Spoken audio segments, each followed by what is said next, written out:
Boa tarde a todos e todas. Damos início à capacitação de defensores, servidores, estagiários da nossa instituição e dos profissionais da rede de proteção às crianças e adolescentes. Convidamos para auxiliar os trabalhos da tarde de hoje a adolescente Tainá Letícia Bertol.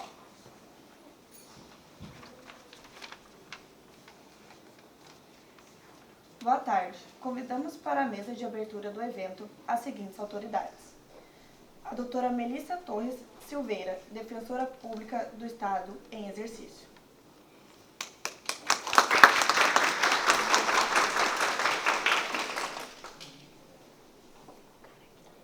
A doutora Regina Célia Rison Borges de Medeiros, chefe de gabinete do Defensor Público Geral do Estado.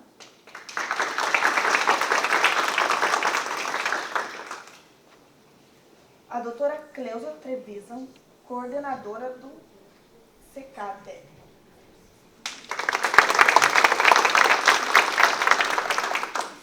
A defensora pública, dirigente do Núcleo de Defesa da Criança e do Adolescente no DECA, Andréa Passo Rodrigues.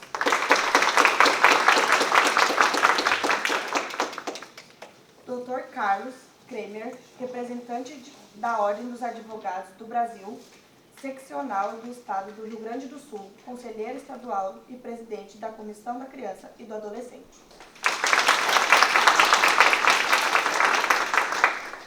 A defensora pública Paula Simões Dutra de Oliveira, da Terceira Defensoria Pública da Infância e Juventude, especializada em atos infracionais de Porto Alegre e que fará a mediação do evento.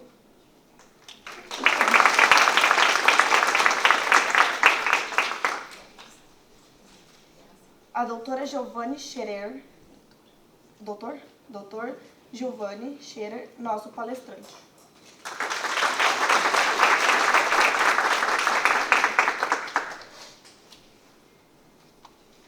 Antes de iniciarmos a capacitação, a proteção social em rede como estratégia de enfrentamento à mortalidade do adolescente e jovens, convidamos a violinista Florença Selfinesse, que fará uma apresentação.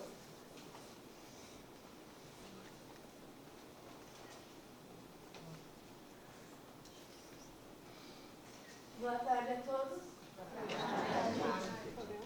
Vou tocar Grandioso és tu, é o hino.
É um filme Harry Gumon.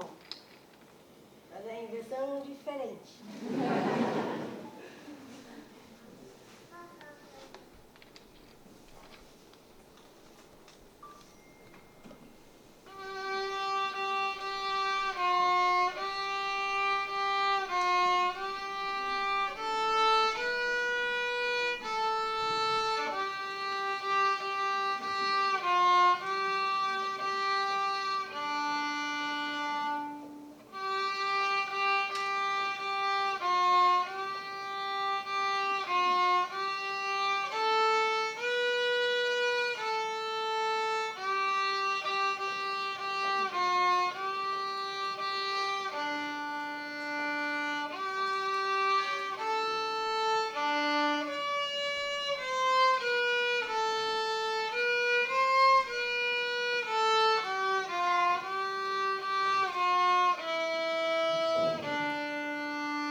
Convidamos a expositora Raíssa de Souza Cordella, que fará um convite aos senhores e às senhoras.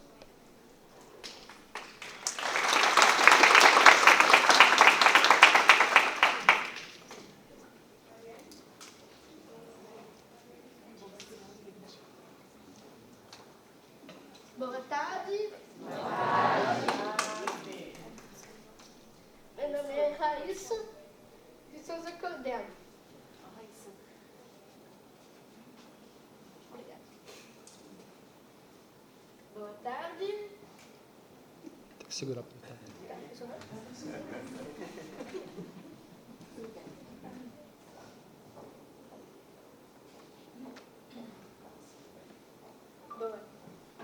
Boa tarde. Meu nome é Raíssa de Souza Cordella. Sou artesã.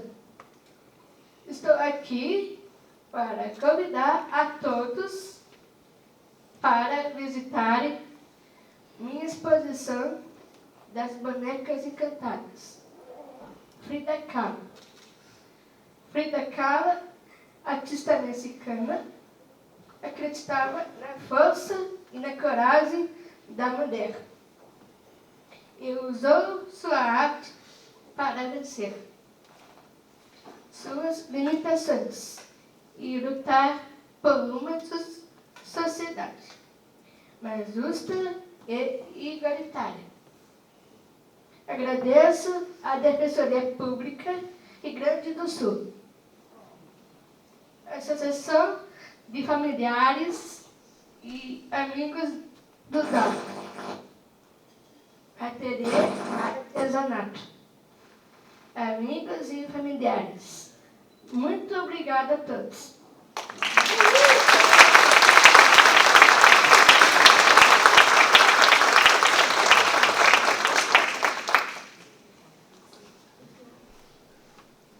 Convidamos a doutora Melissa, defensora pública geral em exercício, para fazer uso da palavra. Boa tarde a todos, boa tarde colegas, servidores, parceiros da sociedade que aqui se encontram. Gostaria de agradecer inicialmente aqui a Andréia, a Cleusa, que organizaram esse momento tão bonito para discutir um assunto tão importante. É realmente emocionante, depois de meses que nós trabalhamos na organização, na construção desse espaço, ver ele hoje assim, com essa pauta tão importante, repleto de pessoas interessadas em fazer o melhor para a nossa sociedade, principalmente para aqueles que tanto dependem de nós e de tanto que nós dependemos para o nosso futuro, que são as crianças e os adolescentes.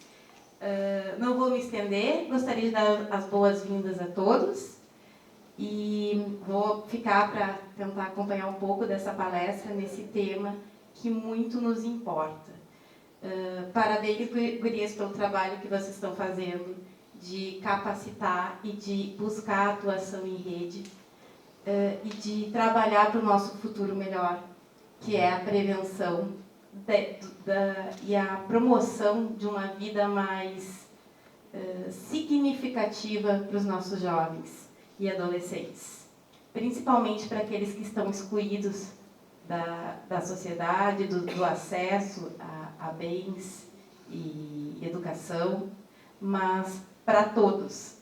No momento de pós-pandemia, de tantas dificuldades financeiras, políticas que enfrentamos, se a gente não olhar para os nossos jovens e se a gente não unir com todos os aspectos da sociedade civil para buscar uma luz no nosso futuro, nós não estamos sequer fazendo a nossa parte, muito menos buscando uma vida melhor para nós mesmos. Então, parabéns a todos que estão aqui presentes. O simples fato de vocês estarem aqui hoje já é uma luz no nosso futuro, né? Buscando integração e melhoria nessa pauta. E uma boa palestra para todos.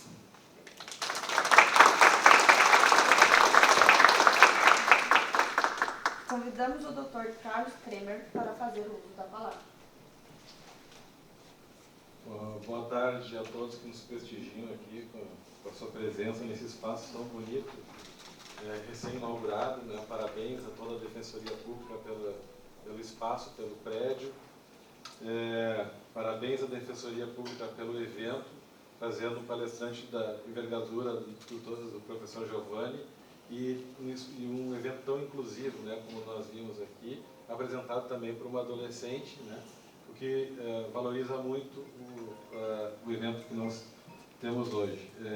Eu queria fazer a saudação inicial à doutora Melissa Torres Silveira, defensora pública do Estado em exercício, em seu nome, cumprimentar todos os defensores do Estado do Rio Grande do Sul, também saudar a doutora Regina Célia Pison Borges, de Medeiros, saudar a doutora Cleusa Trevisan, saudar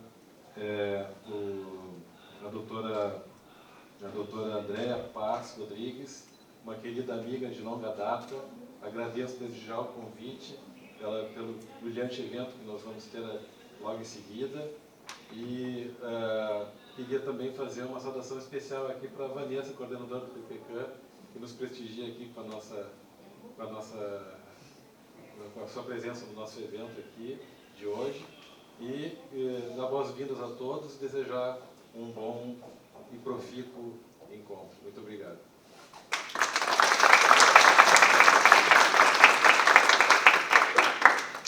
Convidamos para fazer o uso da palavra a defensora pública Andréa Paz Rodrigues. Boa tarde, queridos colegas, servidores, estagiários.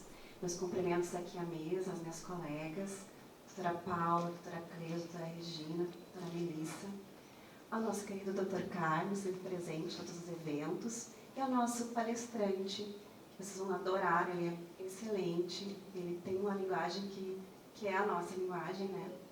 Então, desejar a vocês um bom evento, sejam muito bem-vindos à nossa Defensoria Pública, que ela é nossa, e agradecer a vocês que vieram para esse evento, todas as pessoas que se encontram, as nossas participantes especiais do dia de hoje, as nossas adolescentes, as jovens que também se encontram aqui, a Raíssa, a Florença, a Vanessa, a Alcedica também, enfim, todos os presentes.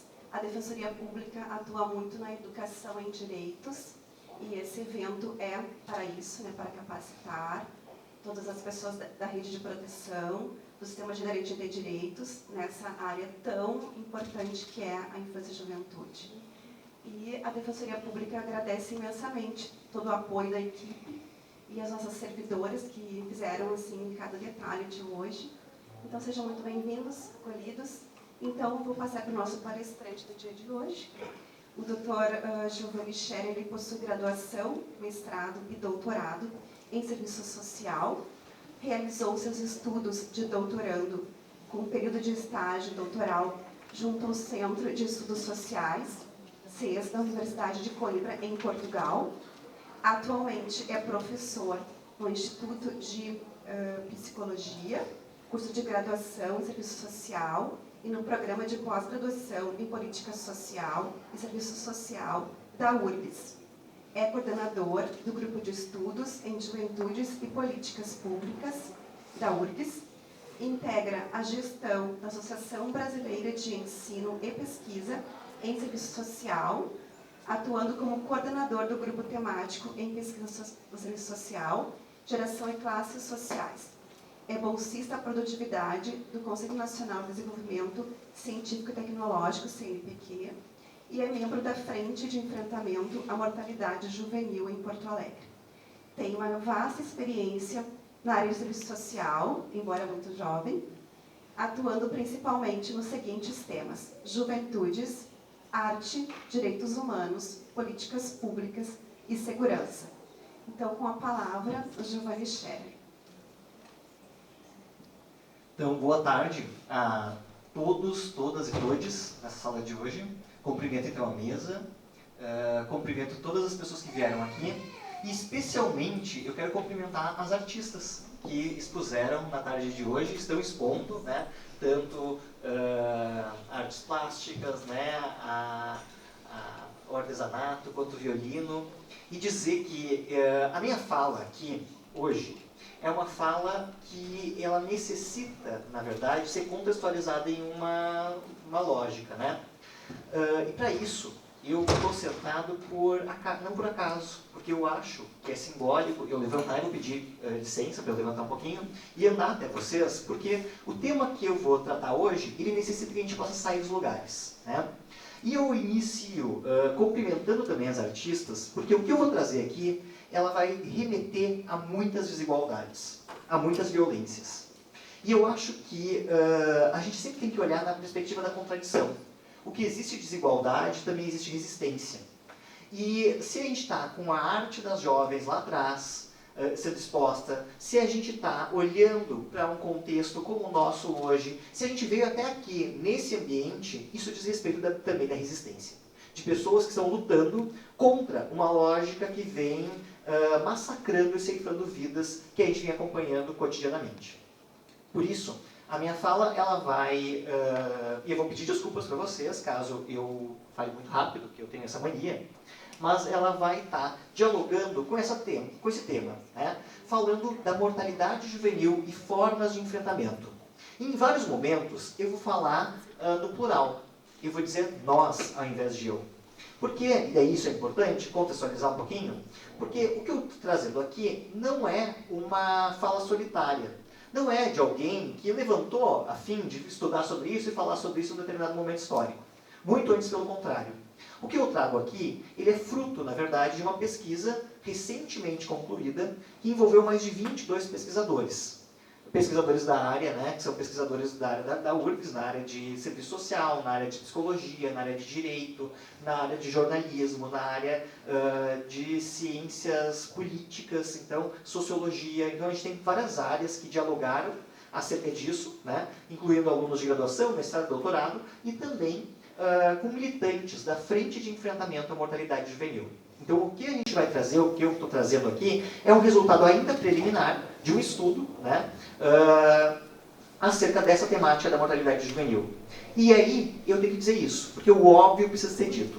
Não é uma opinião pessoal, não é um achado, não é simplesmente o que eu penso, mas sim dados de pesquisa, de estudos científicos. E a gente precisa dizer isso em tempos de tanto obscurantismo, em tempos de tanta negação da ciência. O que a gente está olhando aqui não é uma opinião pessoal, mas é uma construção científica calcada em alguns autores, e é óbvio que eu vou trazer isso de uma forma mais palatável possível nesses tempos. Bem, e é importante trazer isso, e eu trago aqui, nessa primeira lâmina, uma metáfora, né?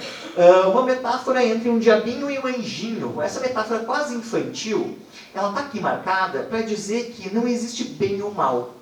A gente tem uma tendência, não por acaso, de colocar, eu chamo em sala de aula, faço uma brincadeira, que é o mal de Walt Disney, né? Que é colocar as coisas entre mocinhos e vilões. E a gente acaba estruturando a forma que a gente vai pensar, a forma que a gente compreende a realidade nessa dualidade.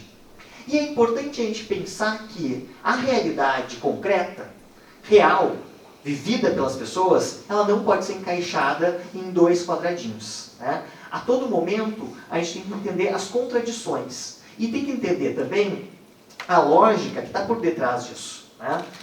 Porque uma vez que a gente coloca as pessoas enquadradas nessas ideias, a gente também perde o padrão de poder pensar que existe algo muito maior do que bem e mal, certo e errado. Existe um contexto estrutural que gera processos de violência. E aqui eu trago uma frase de um autor que eu acho que é bem importante, que ele vai dizer que uma vez que a gente esquece a raiz objetiva, econômica e social de classe da violência, o campo fica livre para que a atenção se centralize na própria violência e não no sistema que engendra necessariamente.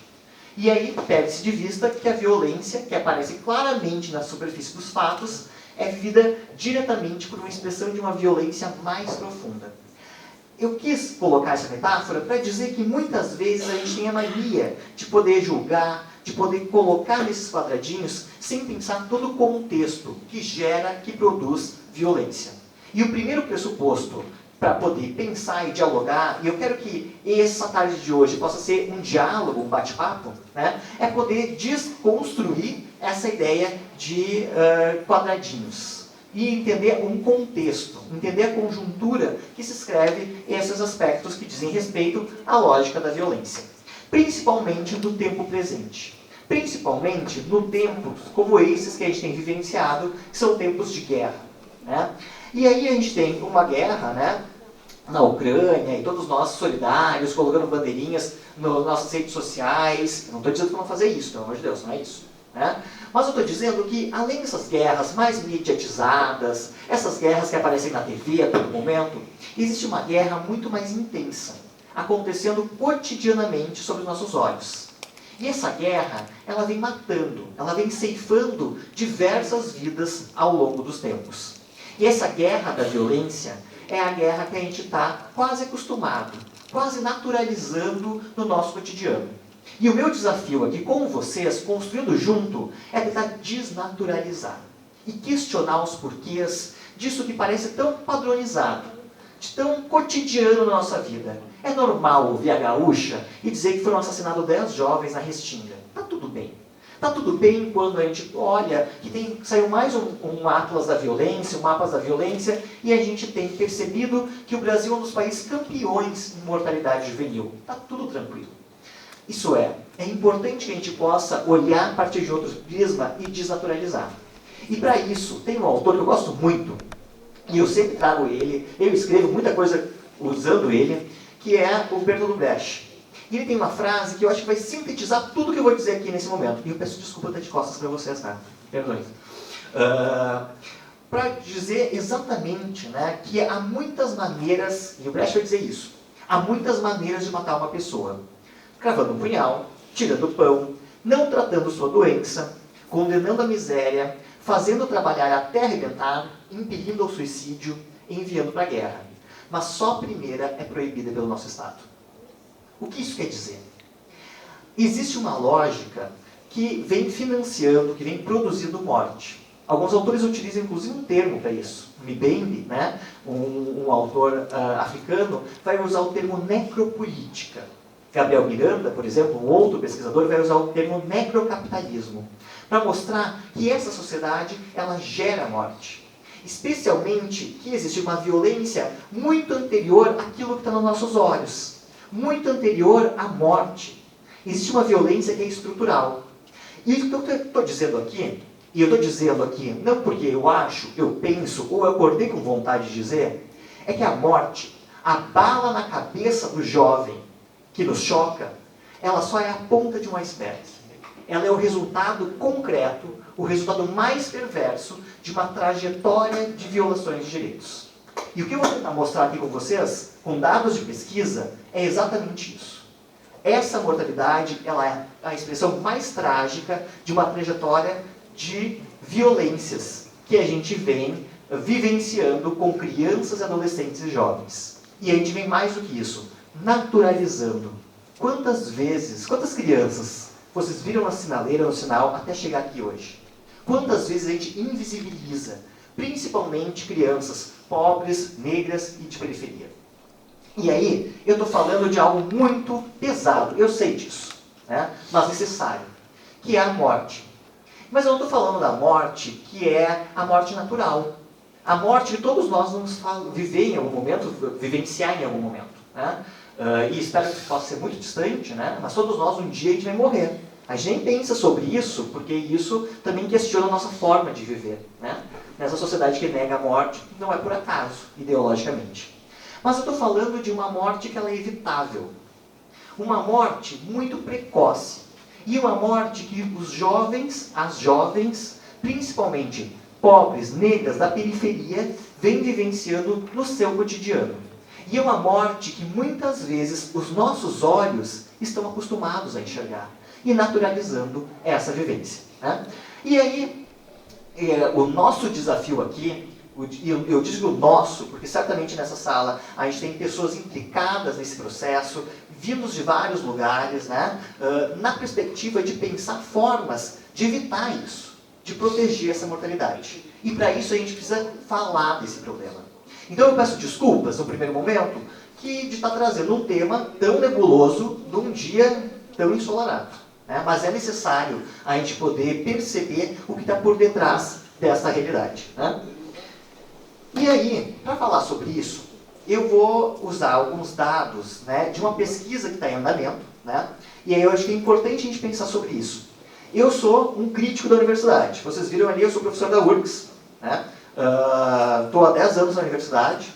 E eu sou um crítico da universidade, porque essa universidade ela não foi pensada para estar dialogando. Né? Ela foi construída, e daí aqui não vamos entrar em detalhes, né? Mas ela foi construída para ser apartada de toda a sociedade. E a gente precisa cada vez mais, por dentro da universidade, quebrar os pilares de concreto, quebrar os pilares, os muros, e ir até espaços que possam somar e construindo um conhecimento de tal forma, enquanto uma arma que o povo pode manipular. E é o nosso desafio enquanto grupo de pesquisa, é o nosso desafio enquanto universidade, acredito eu, nesse momento histórico.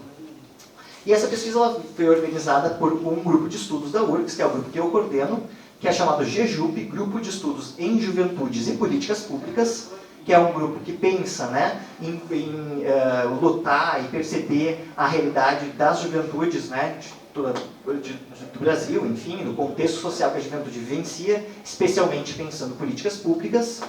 E ela foi construída junto com a Frente de Enfrentamento à Mortalidade Juvenil, né, que tem pessoas aqui na plateia que também fazem parte, lutam com essa frente, e também são pesquisadores desse estudo. E a Frente de Enfrentamento à Mortalidade Juvenil, ela nasce justamente no ano de 2016. Depois eu vou tentar mostrar aqui para vocês o porquê esse nascimento desse ano de 2016 não é à toa. Né? Essa frente de enfrentamento então, é um conjunto, né, de profissionais, um conjunto de jovens que busca demonstrar, lutar para dar visibilidade para o fenômeno da mortalidade juvenil, para poder colocar em pauta das políticas públicas a mortalidade juvenil.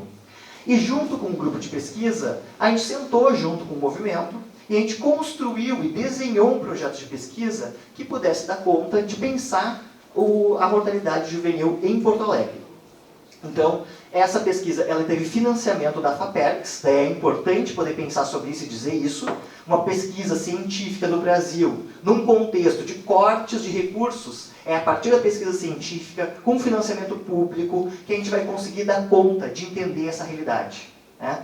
E a gente está vivendo um contexto social, político, econômico de corte em pesquisas, principalmente na área de ciências sociais e humanas, em áreas que a gente vai conseguir entender essa realidade.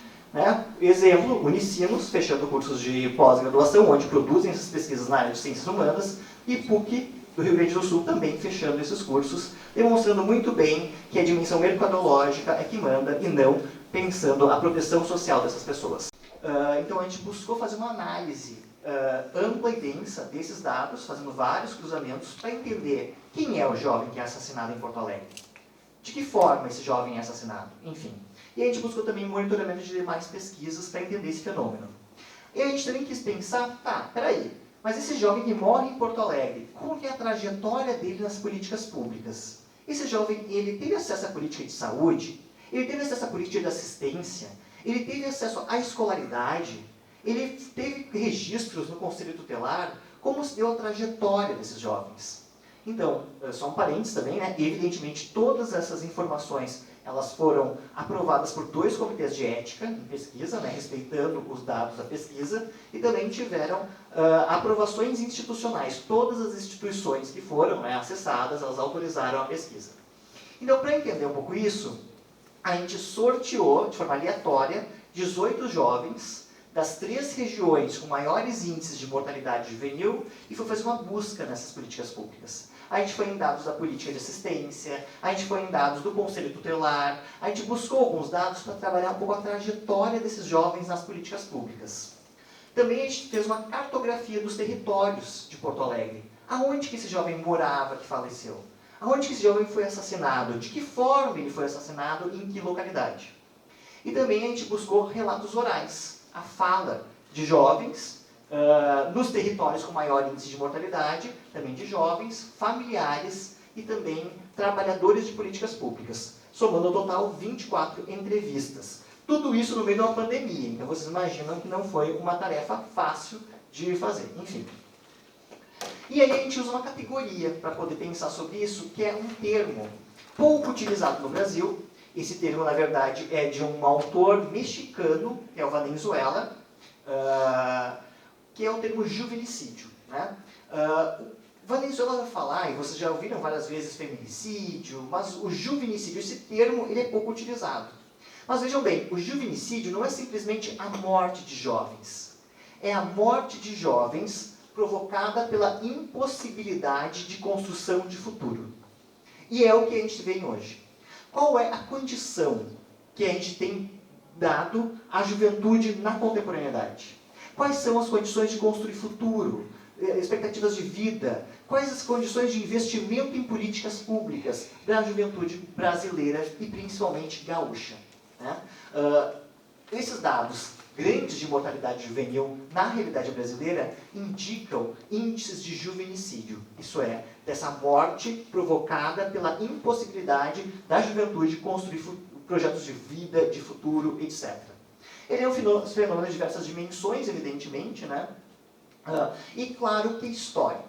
Né? E aí a gente vai ter que pensar as marcas históricas de um país, né, de economia capitalista dependente, periférica, como é o caso do Brasil, e de um país que tem na sua base, no seu caldo cultural, um racismo. E não é um racismo pontual. E aqui eu estou falando de um lugar, de um privilégio de um homem branco. Então o meu lugar é de privilégio. Mas é importante a gente reconhecer isso. E pensar que a luta antirracista é a nossa luta, do nosso lugar enquanto pessoas brancas também de privilégio. Né? E poder pensar e reconhecer isso enquanto uma dimensão estruturante da história brasileira.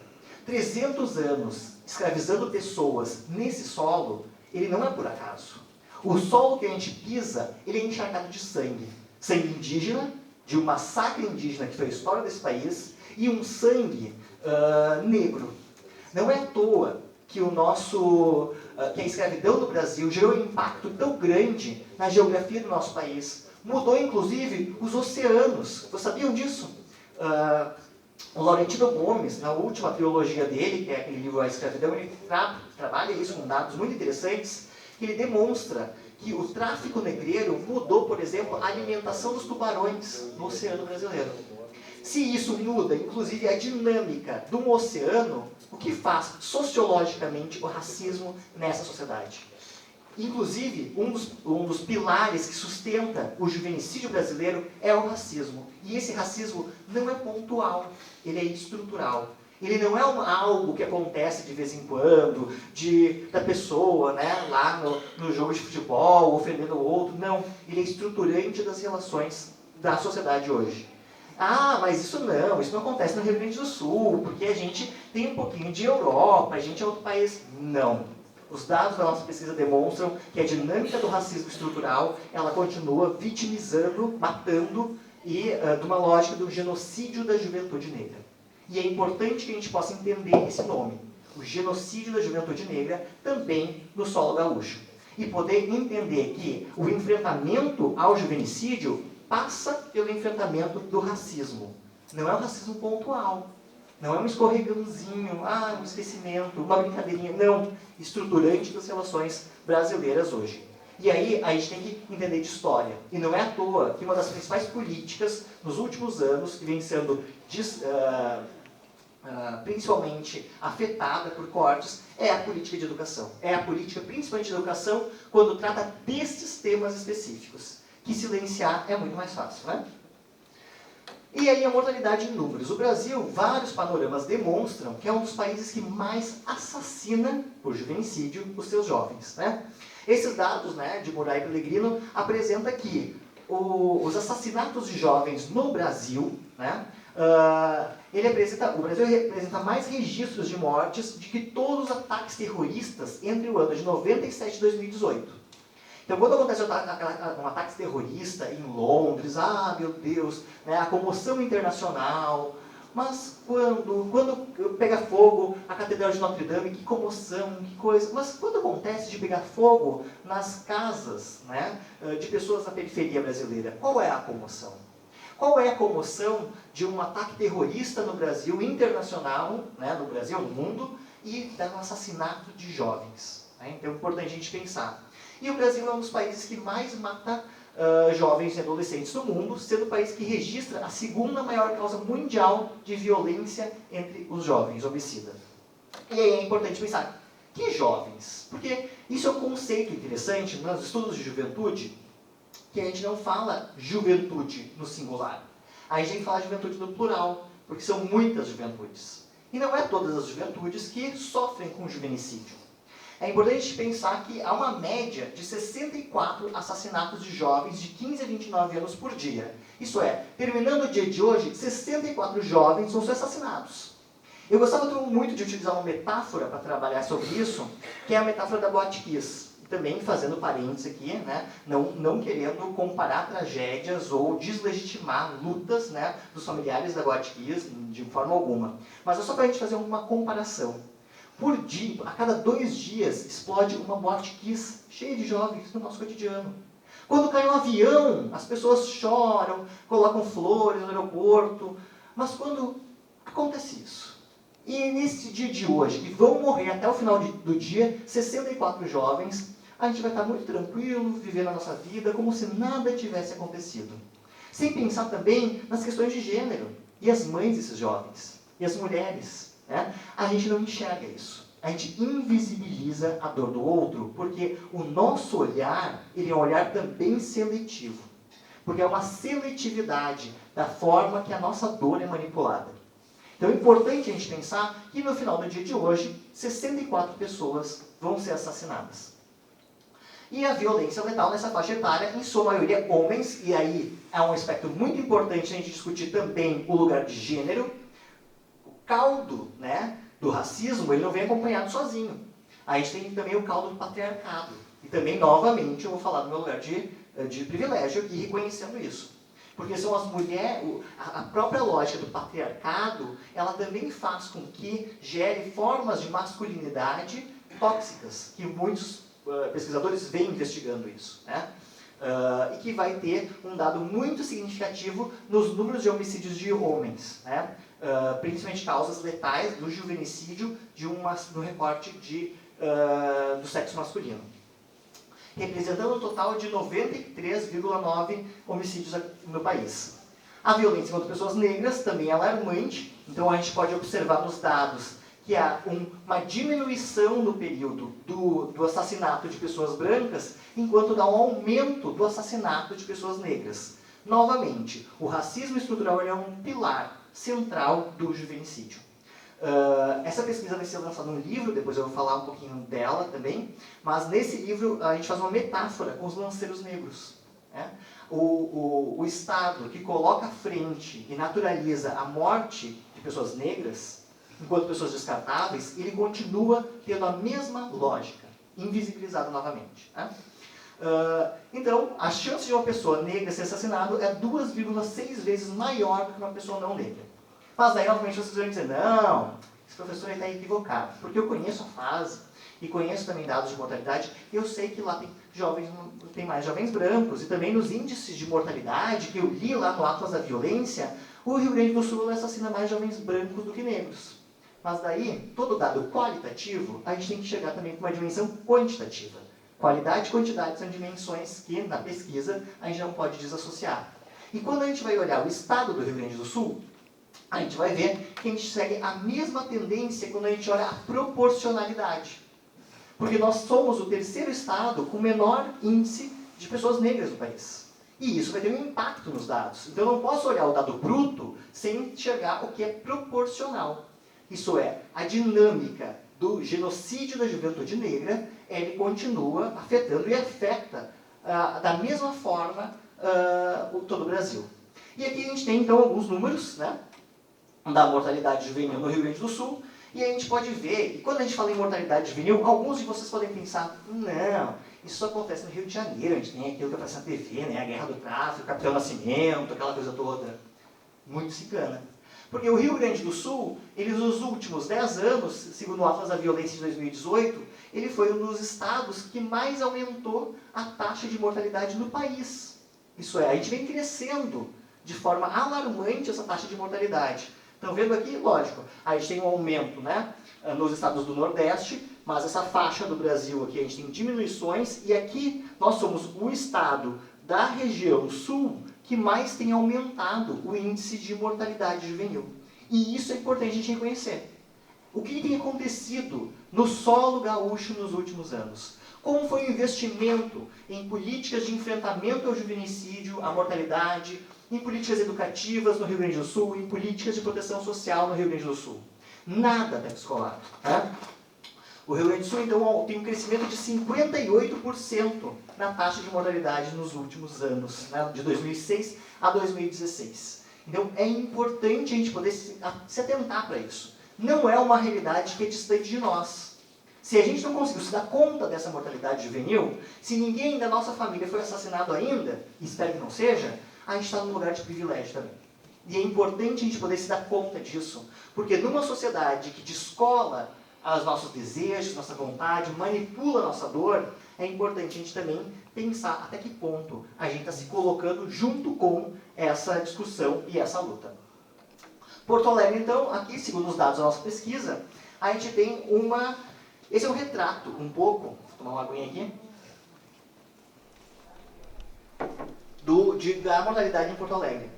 Então a gente pode ver, isso são os dados que a gente produziu a partir da análise do sistema de informação de mortalidade, a gente pode perceber que a gente tem chamado o ano de 2016 como o ano sangrento, que é o ano com maior número de mortalidade juvenil, seguido de algumas diminuições, mas aí vocês vão pensar, bacana, que legal, então quer dizer que está diminuindo a taxa de mortalidade, então quer dizer que a nossa política pública está dando certo, a gente está conseguindo proteger os adolescentes? Não, infelizmente não.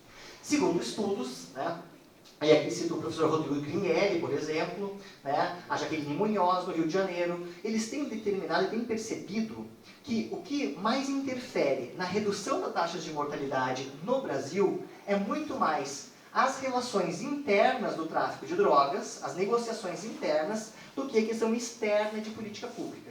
Então, por mais que alguns estados, como São Paulo e Rio de Janeiro, venham destacando, olha, diminuindo taxas de homicídio, etc., na verdade, tem muito mais a ver com a dinâmica do tráfico de drogas do que com a organização de políticas públicas. Quero chamar a atenção também para a faixa etária. Né? Olha só, aqui a gente começa a analisar desde os 12 anos de idade dos adolescentes. Então, a gente tem um crescimento sempre na faixa etária, aqui, principalmente entre 16 até 24, 25 anos. Sendo que no 18 anos é a faixa etária que mais a gente assassina jovens na cidade de Porto Alegre. E aí eu queria fazer uma pergunta para vocês. Que tipo de política pública a gente tem para os jovens de 18 anos? Ou a gente começa a aumentar ali, ó, de 16 a 18. Vou fazer a pergunta. Quais políticas públicas a gente tem para essa faixa etária? Vocês sabiam que eles são protegidos por 2 estatutos, né? 2 legislações. O Estatuto da Juventude e o Estatuto da Criança e do Adolescente. Olha só o que a gente tem feito. E isso aqui não é porque, os hormônios, né? Porque é isso, né? Porque muitas vezes juventude, principalmente jovens pobres, pretos e periféricos, é isso. Eles são violentos, eles se matam entre si. Mas o que está financiando essa morte? O que vem produzindo essa morte? É diferente do jovem na universidade, né, nas escolas privadas, não. Daí ali é outro papo, né? Mas quando a gente está olhando para jovens de periferia, eles são violentos. Mas a violência, já dizia Rosenberg, é a expressão trágica de uma necessidade não atendida. De que forma a gente tem atendido a necessidade da juventude, da infância? Cadê a família dessa gente? E que condições esse Estado tem dado a essas famílias? Porque é muito mais fácil, veja só, o diabinho anjinho, culpabilizar a família, sem perceber que contexto tem sido dado a essas famílias. E esse aspecto ele é importante, porque a gente tem uma tendência de descontextualizar os fenômenos. E quando a gente olha esses dados descontextualizados, a gente tem essas concepções que vêm à tona. Aquela metáfora infantil está na nossa forma de agir e entender o mundo. Aonde que esses jovens moravam que foram assassinados? Né? A gente tem ali um mapeamento. Primeiro eu quero chamar a atenção, e um dos achados da pesquisa, a necessidade de monitoramento. Não se faz, não se qualifica política pública sem saber quem a gente atendeu, como a gente atendeu e como que um sistema está articulado. Né? E muitas vezes, por mais que tenha tentativas de qualificar o sistema de informação de mortalidade, isso é muito importante, né? Uma seriedade com relação à equipe, mas os bairros que mais morrem os jovens são ignorados e vazios. Então a gente não tem o dado exato, onde grande parte dos jovens são assassinados, ou melhor, moravam, que faleceram. E quais os bairros que eles moravam quando foram assassinados? Principalmente Lomba do Pinheiro, Restinga, Rubem Berta, Santa Teresa e Sarandi. Né? Engraçado, me causou muito espanto que não apareceu o Moinhos de Vento nem o Três Figueiras. Não sei por quê. Por que será que não apareceu? E aí é importante a gente pensar qual a história. Né? No livro e na pesquisa, a gente faz uma análise desses bairros e da construção histórica desses bairros em Porto Alegre. Curiosamente, ou não, são os bairros com maior concentração de juventude negra. Coincidência, né? E coincidência também que esses bairros possuem o menor IDH da cidade. Por que será? Então, isso quer dizer, e é uma hipótese confirmada pela pesquisa, que não é questão de comportamento violento. É questão de uma ausência de proteção social, de rede de proteção social. Ausência e fragilidade de um sistema de proteção social, um sistema de garantias de direitos. Porque se o jovem morre aos 18 anos, qual é a trajetória deles na infância, na adolescência? A gente tem que enxergar essa mortalidade enquanto um contexto cada vez maior. Eu nem sei quanto tempo eu tenho, mas enfim. E aí tem um conceito que eu gosto muito de usar, eu até uso ele num texto, que é poder desconstruir a ideia de territórios violentos. Porque daí é isso, né? A gente olha, Restinga é violento, é um território violento. E eu digo que não. A Restinga não é um território violento. A Restinga é um território violentado. E essa mudança de terminologia não é por acaso. É que, na verdade, essa violência, ela não vem do solo daquele lugar. Parece que as pessoas pegam violência, né, para uma árvore. Não. A violência, ela é uma produção. E aí vários autores, né, vou citar aqui David Harvey, o Lefebvre, vários autores internacionais e também nacional, Milton Santos, vão explicar que essa desigualdade ela não se manifesta somente na vida das pessoas, também se manifesta no território. É uma abordagem diferente policial na Restinga do que no Moinhos, não é? É uma forma diferente que a gente sente as dores. O que acontece quando matam um jovem no Paracão fazendo Cooper com seu Nike? Estudante da URBS. Ai, coitadinho, tinha tanto futuro, não sei o quê. O que acontece quando é assassinado um jovem na Restinga? Eu vou dizer o que acontece. Quando é noticiado com aquilo que eu chamo de vírgula perversa. Faleceu um jovem na Restinga, assassinado, vírgula, a possibilidade de relação com o tráfico de drogas. Essa vírgula ali já deslegitima. É bandido, que bom. Afinal de contas, bandido bom é bandido morto, não é verdade? Então, deslegitima toda uma lógica de entender que aquela vida é uma vida repleta de sonhos e potencialidades que é assassinada por um contexto de violação de direitos. E aí a gente tem várias visões sobre isso, né? Sobre esse fenômeno. Né? Eu estou trazendo somente alguns dados quantitativos, depois eu vou trazer, se eu tiver tempo ainda, de alguns dados qualitativos. E essas mortes, então, são naturalizadas muitas vezes, né, calcadas nesse racismo estrutural e principalmente na criminalização da juventude, né, e principalmente a partir dessa vírgula perversa, aquilo que eu tenho chamado de fábrica de monstros. A gente nesses programas, né, do meio-dia, principalmente sensacionalistas, que vendem uma mercadoria chamada violência, ele é importante para poder pensar e construir essa ideia dessa fábrica de monstros, né, sem entender que contexto vem se consolidando essas pessoas.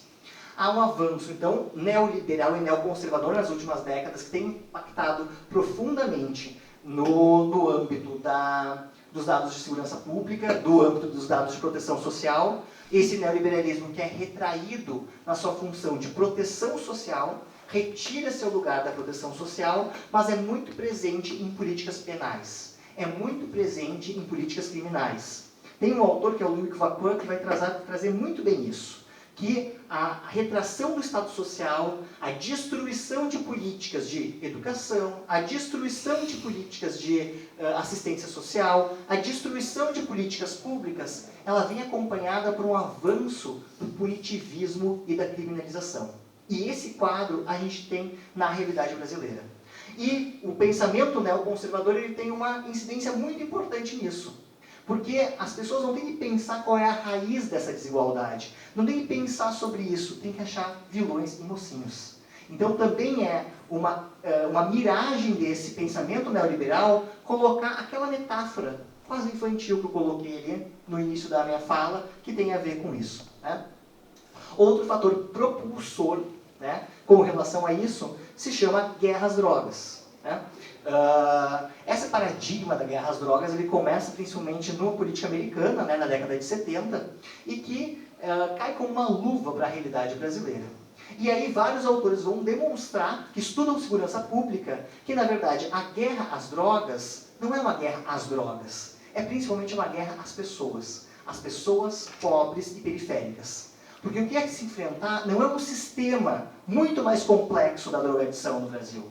Quer se enfrentar, principalmente, criminalizar e culpabilizar o tráfico varejista. A guerra às drogas, ela tem um foco, que é o tráfico varejista. Entendendo o tráfico de drogas como um mercado ilegal, precário, que muitos jovens vêm sendo instalados, e são esses jovens, da ponta dessa pirâmide, que vêm sendo exterminados em nome da guerra às drogas. Né? É um papo muito mais complexo, mas a gente pode entrar depois, porque eu tenho mais alguns elementos que eu quero dizer. Esse punitivismo, né, a partir dessa seletividade penal e da seletividade homicida, é engraçado, é curioso, que o mesmo perfil de jovens que eu apresentei para vocês aqui, ele é o mesmo perfil que ele é encarcerado na realidade brasileira. Então, dupla seletividade penal e uma seletividade também homicida, resultante dessas vidas precárias. Resultantes de vidas voltadas a uma precarização desses direitos. Esses elementos, eles são construídos, né, para fundamentar essa mortalidade juvenil. E aí é importante a gente pensar o que veio, né, nessa pesquisa além desses dados quantitativos. O que as pessoas, o que os jovens que são moradores desses territórios violentados, seus familiares e profissionais que atuam nesses territórios nos falaram. E aqui eu vou apresentar 3 categorias, tem mais elementos, né, que a gente pode discutir, mas 3 categorias que mais apareceram. Né? A gente faz todo o processo de análise de dados, etc. E uma das questões que mais aparece é a ideia do tráfico de drogas enquanto um dos fatores catalisadores da mortalidade juvenil. O mercado do tráfico de drogas, tanto pela sua via violenta das suas relações, como pela via da criminalização, né, pela via do seu enfrentamento pela política de guerra às drogas, ele aparece enquanto um fator catalisador dessa mortalidade. E aí, a gente tem que entender como que vem se constituindo a trajetória de vida desses jovens. E aí, eu sempre falo sobre isso, que o tráfico de drogas em alguns momentos aparece como uma opção de vida dos jovens. Em discursos governamentais, a opção pelo tráfico de drogas, o jovem tem que ser orientado. Então aí vão capacitar os profissionais para orientar melhor esses jovens. Eu não estou dizendo que isso não deve ser feito, mas primeiro a gente tem que pensar o que é opção. Opção é o que a gente fez antes de sair de casa, que a gente coloca verde, vermelho, amarelo, preto, escolhe uma camisa, isso é. A gente tem opções de algumas roupas e a gente vai usar. Isso é opções. As opções, elas são construídas, etimologicamente é isso. Opção é algo que eu tenho um leque de possibilidades e vou fazer escolhas. É o meu exercício da escolha diante de um leque de oportunidades. Quais são o leque de oportunidades que a política pública vem gestando, que a gente, enquanto sistema garantidores de proteção social, vem possibilitando que esse jovem possa fazer escolha? Quais são essas opções? O tráfico de drogas, muitas vezes, é um mercado, né, que esse jovem vem se vinculando. Um mercado, e é importante entender isso, um mercado de trabalho ilegal, evidentemente, violento, mas que vem escalando grande parte da juventude e que muitas vezes essa juventude é só a base de uma pirâmide muito maior e muito mais complexa que os nossos olhos não conseguem ver. Os grandes operadores do tráfico de drogas, eles não estão nas comunidades e territórios violentados. E aí, aqui aparece em várias vezes, em vários momentos, a ideia do tráfico de drogas para atendimento a necessidades básicas na voz dessa juventude. Por exemplo, da Japa. Os nomes foram escolhidos por eles, também numa perspectiva de pesquisa de dar identidade. Evidentemente, eles não tiveram ciência que não poderiam ser apelidos, né, que todos conhecem, mas que eles possam se identificar na própria pesquisa. E a Japa disse, sim, vários amigos meus já morreram. Tem gente que não tem nem o que comer. Vai fazer o quê? É daí que eles acham que vão ganhar o mundo com isso, né? É uma coisa fictícia, porque tu vai ter vida fácil, tu vai estar com 7 a 7, tu vai estar correndo para ser pego da polícia, tu vai ser pego por outra facção, é bem complicado, bem complicado. Aqui na Lomba do Pinheiro, assim, a gente é assim, tem aluno aqui que já morreu também por causa disso, é bem complicado isso, pá. E eles falam sobre isso, né? Essas dificuldades desse mercado do tráfico de drogas, e o tráfico de drogas como uma possibilidade de conseguir questões básicas de alimentação. Tem relatos que vão dizer, olha, eu trafiquei um tempo, agora eu consegui ficar fora, mas daqui a pouco se a coisa apertar, eu vou ter que voltar também. Relatos também dizendo, olha, a pandemia, ela possibilitou a ampliação dessa dinâmica do tráfico de drogas, porque as pessoas estavam mais em casa, mais consumindo drogas. E os consumidores do tráfico de drogas não são da Lomba, né? Enfim. Outro elemento também já destacado foi o racismo estrutural. Várias vezes, em vários relatos, os jovens trouxeram, jovens, familiares e profissionais, aqui eu trago só falas de jovens, mas eles trouxeram muito isso, como o Wakanda, de 20 anos. Ele disse o seguinte, acho que sei lá, quando sai a viatura eles têm alguma coisa assim, um perfil onde está escrito, negro bandido, tá ligado? Característica, boné não sei o quê. Só que o principal é ser negro, entendeu? Ele sendo negro já é. É uma opção de, né, de como eu posso dizer, de bandido, entendeu? Já é bandido, é traficante, entendeu? Sempre vão ser suspeito, porque o racismo está enraizado, entendeu? Uma coisa que a gente tem que tirar, entendeu? E todo dia é uma luta, todo dia é uma luta. Cada vez que vê uma coisa, a gente acaba até se emocionando com essas coisas, sabe? Então, a dinâmica do racismo, e principalmente a criminalização da juventude negra, é algo que veio muito fortemente enquanto um dos pilares, né, que sustenta o juvenicídio, como eu disse várias vezes. E um outro elemento que a gente precisa pautar enquanto sociedade, especialmente diante do cenário contemporâneo, é um tema que certamente, direto ou indiretamente, vocês já ouviram falar, já se deram conta, eu assim espero, que é a dinâmica da violência policial. Né? E aí a gente tem que tratar a violência policial por um prisma muito mais complexo. E não simplesmente, né, entendendo e culpabilizando um sujeito X ou Y. Também colocar à frente e escalar esses trabalhadores da segurança pública de forma extremamente precária também para o enfrentamento dessa realidade. Afinal de contas, a polícia brasileira, são dados de pesquisa, é a que mais mata, mas também é a que mais morre. É fundamental a gente discutir segurança pública, mortalidade juvenil, articulado com violência policial. E aqui tem um relato da Fernanda, de 24 anos. Ela vai dizer o seguinte, eu estava com ela, a irmã dela, né, a qual a polícia entrou dentro da vila. Assim, eu me esquivei, meio me segurei na minha irmã. E nisso eles pegaram, pediram para nós botar a mão na cabeça e a gente botei. Pediram para nós virar uma parede e eles fizeram uma revista em nós. E não tive brigadiana. Foi os próprios policiais que nos revistaram. Aí eles perguntaram, porque vocês estão sempre aqui? Não, não é que a gente está sempre aqui. A gente mora aqui. Eu tinha dinheiro e eles perguntaram, de quem é esse dinheiro? Eu disse, não, esse dinheiro é meu, eu trabalho, eu tenho carteira assinada. Ele disse, não, mentira, vocês são vagabunda. a qual eles nos agrediram, né, verbalmente, assim com essas palavras, vagabunda. Já tomei outra abordagem, assim, no caso, foi esse de um outro momento, mas daí foi mais tranquila na concepção dela. Assim, mas também não tinha PM, por isso que seria o certo. Foram os próprios PMs na qual passaram a mão no meu corpo, né, de uma forma mais intensa, assim, no caso, né, eu me senti desrespeitada da forma que eles me revistaram, botaram a mão no meu corpo. Me senti desrespeitada da forma... não só eu, né, outras meninas. Se tiver como escutar outras histórias, talvez piores que essa que eu estou te relatando nesse caso. E além disso, a violência policial ela aparece muito frequentemente. A ideia da voltinha, né, de que essas voltinhas, os jogadores não voltam mais. Uma outra pesquisa, em outro momento, um dos jovens relatou que ele foi para a sacolinha, né, então fez um relato de uma violência policial de um jovem que foi levado, né, para um aterro sanitário, foi colocado uma sacola no rosto dele e foi batido fortemente sobre o rosto dele e ele conseguiu rasgar a sacolinha. E então eles colocaram uma nova sacola, mais forte, com saco preto, e continuaram, né, dando mais coronhadas. E ele só conseguiu sobreviver a essa abordagem, entre aspas, porque alguém dos seus vínculos viu isso acontecendo e foi ali salvar ele. Então, vários relatos que vêm acompanhando desta violência policial como um tema importante que a gente precisa encarar enquanto sociedade de forma estrutural e estruturante, e não pontual, como vem sendo abordada atualmente.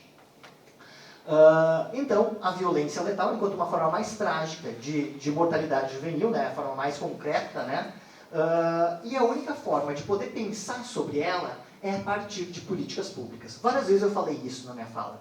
Mas eu falei tantas vezes porque parece uma coisa óbvia, mas não é. Afinal de contas, de que forma essa política pública, a política pública vem sendo estruturada para enfrentamento à violência? Uma das ações que vem sendo tomada, frequentemente, é um discurso dizendo que o acesso à arma ele é um acesso importante, porque, afinal de contas, eu vou me proteger. E eu sempre brinco com isso, que é se proteger como um escudo. Né? A arma, o valor de uso da arma é para matar uma pessoa. É um objeto, não sei se vocês sabem, ele sai uma bala e mata outra pessoa. E é isso que é a arma. E aí eu desafio, qual pesquisa no mundo todo, reduzir o índice de mortalidade a partir do acesso à arma de fogo? O que tem se demonstrado no mundo inteiro é que o maior acesso à arma de fogo tem aumentado os índices não só de homicídio, mas também de suicídio.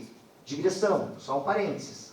Né? É a juventude que mais sofre com o suicídio também. E a gente precisa discutir saúde mental dessa juventude, que muitas vezes é a outra face da mesma moeda. Né? Qual é a concepção de futuro que a gente tem dado às juventudes brasileiras de modo geral? Isso é, a arma é feita para matar. Né? E aí a gente tem campanhas, armas pela vida, né? Daqui a pouco vai ter arma para todos, a todos vai adorar. Né? Mas o que se tem no mundo, o que resolve enfrentar a política de mortalidade no mundo? O que é? Não é arma de fogo. As pesquisas internacionais no mundo todo demonstram que o que vem enfrentando mortalidade é a política pública, especialmente a política de educação, inclusive com os estudos brasileiros. Para não dizer que eu estou mentindo, né, eu trago ali a nota técnica de 2016, né, do IPEA, que diz que um ano de escolarização tem um aumento, essa nota ela trata do regime fiscal, desculpa, mas à frente vai ter o dado ali que um ano de escolarização amplia o índice de vida das pessoas. Né? E o que a gente tem tido na cultura brasileira? Uma lógica de precarizar a política pública, de destruir políticas públicas historicamente consolidadas por lutas. E essas lutas, elas não foram conquistas de Dom Pedro I, por exemplo. Elas não foram conquistas de um herói específico. Elas foram conquistas dos movimentos sociais da década de 80, que conquistaram a Constituição Federal, que vem sendo frequentemente desmontada no que diz respeito à questão das políticas sociais. E a PEC da morte, a PEC 55 do congelamento de investimentos em políticas públicas, é a maior expressão disso. Veja o que eu falei. Eu não falei gastos de Estado. Porque quando a gente está falando de saúde, educação, políticas estruturantes, a gente não está falando de gastos. Gastos é o que se faz para pagar a folha de pagamento do Senado, por exemplo. ou outras formas de financiar bancos à falência. Isso é gasto. Quando a gente está falando de política pública, é um investimento. E aqui a gente tem um número, eu gostaria muito que vocês lessem essa nota técnica de 2016 do IPEA, que demonstra o que está por vir ainda na nossa política pública, independente do cenário da gestão do Estado, né? Se essa PEC não for revertida. Eu vou passar um pouquinho.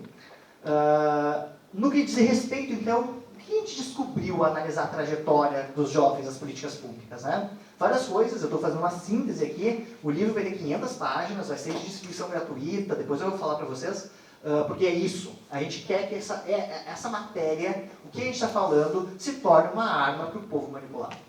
Não uma arma que possa matar, mas uma arma que possa ir contrário à lógica que degrada a política pública e assassina a juventude no seu cotidiano. Eu me empolgo, desculpa. Então, com relação às trajetórias, o que nos chama a atenção são várias políticas públicas. Primeiro, a dificuldade de buscar informações com relação a esses jovens. A gente tem um sistema de garantias de direitos, que tem algumas políticas públicas que registram suas políticas públicas, seus acessos, mas a gente não tem nenhum sistema integrado que possa integrar essas políticas públicas. E isso seria muito importante. A gestão da informação da política pública é algo muito significativo, né? A gente tem alguns avanços, a gente está caminhando para isso, mas é importante a gente integrar esses registros. A gente encontrou nesses 18 jovens, essas 18 trajetórias, pouquíssimos acessos à política de assistência social, muitas vezes. Os acessos que se tinha à política de assistência, muitas vezes se davam principalmente pela medida socioeducativa, pela execução da medida, e não pela lógica da proteção social desses jovens. A política com mais incidência, que eu trouxe aqui nessa lâmina, são duas. A política de educação, e essa política de educação, se a gente analisar a trajetória desse jovem, é uma trajetória totalmente não linear, né, com uma série, né, de episódios de infrequência escolar, abandono, distorção de idade série ao longo de toda a trajetória, né? A média dos jovens que foram assassinados, né, embora tendo a maioria 18 anos, é a 4ª série, muitas vezes incompleta. Essa é a média de escolarização desses jovens. Muitas vezes esses percursos juvenis, uma passagem bastante precoce para a educação de jovens e adultos, né, muito precoce mesmo, às vezes com 13 anos ingressavam, segundo a trajetória deles, numa tentativa da escola de manter vínculo com esse jovem, né? E aí a importância da escolarização na trajetória desses jovens. A gente tem uma fragilidade muito grande nessas trajetórias com relação à escolarização. E aqui está a nota que eu confundi, que é do IPEA de 2016, que diz que 1% dos jovens de 15 a 17 anos nas escolas há uma diminuição de 2% no índice de assassinato. Então é isso. Um caminho importante para enfrentar a mortalidade juvenil é principalmente investimento em políticas de educação. Mas não é entender a política de educação como tábua de salvação e não contextualizar a escola enquanto aparelho de política pública amplo, preparado para poder dar conta dessas demandas da juventude, né? Então a importância de pensar a política de educação como uma estratégia desses jovens, como uma política estratégica de acesso a esses jovens. Eu já estou finalizando, porque eu sei que estourei todos os tempos aqui possíveis e imaginários. E algo muito nos chamou a atenção. Se esses jovens têm pouco acesso nas políticas públicas, a política que eles mais têm acesso, entre aspas, é a política da socioeducação, principalmente no meio fechado. Isso é, a política de socioeducação é a política que, quando todas elas falham, é essa efetiva. Luiz Vacuan, né? As prisões da miséria, para quem quiser entender um pouquinho mais do que eu estou falando. Isso é, há uma questão que, quando o Estado se retrai, a política penal avança. Dos 18 jovens analisados, 10 dos jovens, eles têm registros na face. E aí a importância de pensar toda a lógica da punição desse Estado ao invés da proteção, né? Então, as trajetórias de vida foi extremamente pesado para a nossa equipe analisar, pela dificuldade também emocional de entender que essa trajetória de vida é uma trajetória totalmente violentada desde a sua gênese, desde o início do seu nascimento. A gente fez linhas do tempo com as histórias dos jovens, enfim. E aí a gente tem que também pensar essas estratégias. Se a gente tem tido a nitidez que grande parte dos jovens eles saem do percurso da socioeducação e podem ser assassinados, a gente tem que pensar em estratégias de proteção para esses jovens em especial, né? E daí tem todos os estudos da minha colega Ana Paula Mota Costa, da área do direito, que também demonstra isso nesse sentido. E algumas considerações, né, pela rede, pensando, né, as estratégias, as nossas estratégias enquanto coletivo, né. É fundamental que a gente possa, principalmente, materializar aquilo que está na Constituição Federal, que garante a proteção social para crianças, adolescentes e jovens. E eu quero chamar a atenção desses jovens também, porque a gente tem uma política pública de juventude que só se efetiva no papel. Eu chamo isso de promessa civilizatória perversa. A gente tem poucas políticas públicas para a juventude, principalmente as poucas precárias que a gente tem, elas se resumem a um precário acesso ao mercado de trabalho. Eu não estou dizendo que não tem que investir em políticas para o mercado de trabalho, mas política de saúde, educação e na intersetorialidade, aonde está nas políticas de juventude, né? O enfrentamento a isso é a partir de uma perspectiva punitivista, criminalizatória para toda a juventude, como eu tentei demonstrar ao longo da minha fala, né? A importância, como eu disse, de pensar a proteção social para além do encaminhamento ao mercado de trabalho. A juventude tem outras necessidades que precisam ser compreendidas. A política de educação como uma política estratégica, como um ponto de intersecção necessário, mas não nela mesma, numa perspectiva intersetorial, é um elemento fundamental que a gente precisa caminhar.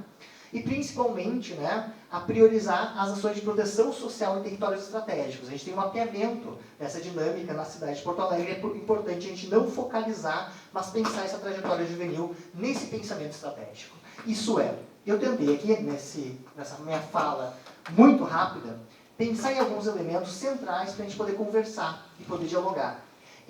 Tudo isso que eu estou falando então, faz parte de uma pesquisa científica, né, que vai ser lançado, já convido para o lançamento do livro, dia 28 de novembro, na URGS, no auditório da Fabico. O livro vai ser de distribuição gratuita, com todas as informações, a pesquisa, tem muito mais coisa, vocês estão vendo que eu estou aqui freneticamente falando, eu sou uma pessoa meio frenética, mas sou mais do que o normal, né? Essa ideia de normal também é questionada, né? Mas tudo bem.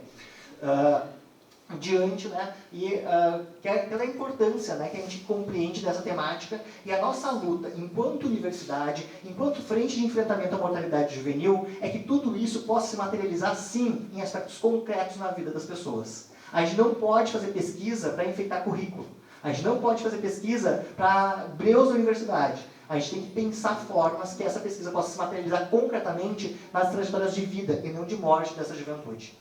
Por fim, comecei com o Brecht, vou terminar com ele, para dizer o seguinte: nós pedimos com insistência, nunca digam que isso é natural, diante dos acontecimentos de cada dia, numa época que corre o sangue, que o arbitrário tem força de lei, em que a humanidade se desumaniza. Nunca digam, isso é natural, a fim de que nada passe por imutável. Não é natural a gente assistir na TV e dormir tranquilamente que hoje de noite, até o final do dia, mais de 60 jovens serão assassinados. Enquanto a gente naturalizar esse aspecto, a gente vai continuar reproduzindo a mesma concepção ideológica que a gente luta tanto contrariamente. Então, muito obrigado. Desculpa passar total o tempo, doutora Andréia, perdão.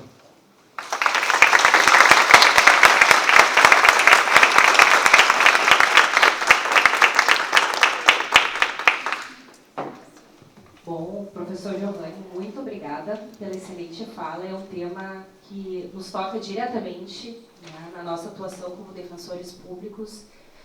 É uma temática realmente que nós enfrentamos diariamente e que muito nos aflige. Quando o senhor falou em naturalizar, que nós não podemos naturalizar a violência, no mesmo momento me ocorreu uma situação que nós enfrentamos nas audiências de custódia, né, que por iniciativa da juíza, com atuação no 3º Juizado da Infância e Juventude aqui de Porto Alegre, a doutora Carla Everini, nós começamos então a identificar o quanto os jovens que são atendidos por nós naturalizam a violência nas instituições. Então, como é difícil se identificar muitas vezes um abuso de uma autoridade policial, né, nós precisamos fazer inúmeras perguntas para conseguir fazer com que aquele jovem relate, né, a violência que ele foi submetido, porque ele não consegue identificar isso. Então, a minha primeira pergunta, antes de passar para a plateia, é: estaria essa naturalização da violência por parte destes jovens associado ao aumento do número da violência, da mortalidade dos jovens que o senhor mencionou? E, aproveitando, eu faço um gancho também com a recente notícia desse jovem que foi morto em São Gabriel, que tem sido pauta da imprensa, eu pergunto o seguinte: seriam as câmeras pessoais dos policiais militares uma alternativa imediata para que a gente possa tentar reduzir esses índices de violência policial?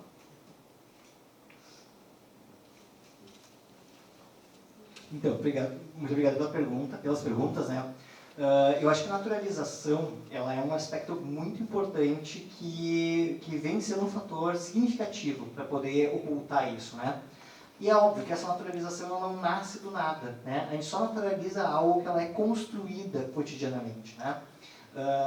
E essa naturalização ela principalmente vem da forma pela qual a gente consegue dar visibilidade a isso. Então, o que os jovens relatam, muitas vezes, quando a gente consegue que eles possam compreender o que é uma forma de violência, é também, eles se sentem totalmente sem condições de dar conta disso, no sentido assim, bom, como que eu faço uma denúncia? Como que essa denúncia ela vai ser impactada? Então, como é um cotidiano que nada acontece, ela se torna natural. Né? Ela vai se tornando no nosso olhar algo que é normal. Então, é normal eu sentir violência, né? A lógica da culpa. Então, muitas vezes, essas violências... A fala da jovem Fernanda que eu trouxe ali, ela é muito significativa, né? Ela disse, não, uma abordagem foi super tranquila, só que ele passou a mão em mim, no meu corpo, de uma forma mais intensa.